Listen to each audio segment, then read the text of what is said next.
فأعوذ بالله من الشيطان الرجيم بسم الله الرحمن الرحيم إن الدين عند الله الإسلام صدق الله مولانا العظيم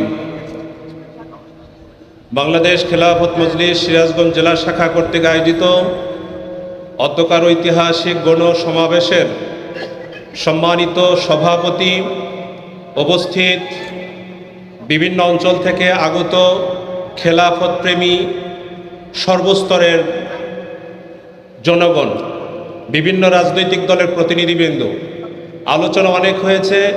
আমাদের কেন্দ্রীয় নেতৃবৃন্দ আছেন, ওনারা আলোচনা করবেন।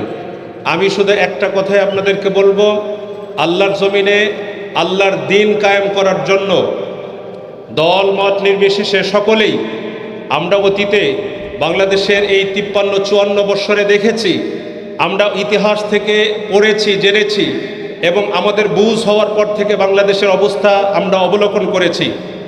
পরিবর্তনের কোনো বিকল্প কোনো পথ আমাদের সামনে আর নেই। আমরা ইসলামকে দেখতে চাই আল্লাহর জমিনে আল্লাহর দিন কায়েম করে ইসলামী শাসন ব্যবস্থার মাধ্যমে বাংলাদেশের নতুন একটি বাংলাদেশ পুরা পৃথিবীর সামনে আমরা উপস্থাপন করতে চাই।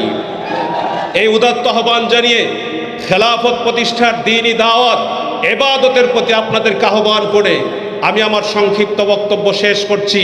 আল্লাহ পাক রব্বুল আলামিন যেন আমাদেরকে কবুল করেন, আমাদের এই গণসমাবেশকে কবুল করেন, আমাদের এই প্রিয় মাতৃভূমি বাংলাদেশকে যেন কোরআন এবং সুন্নাহর খেলাফতের জন্য আল্লাহ যেন কবুল করেন। আমিন। ওয়া মা তৌফিক ইল্লা বিল্লাহ। আল্লাহ যেন আমাদেরকে সহায় হন। আসসালামু আলাইকুম ওয়া রাহমাতুল্লাহি ওয়া বারাকাতুহু।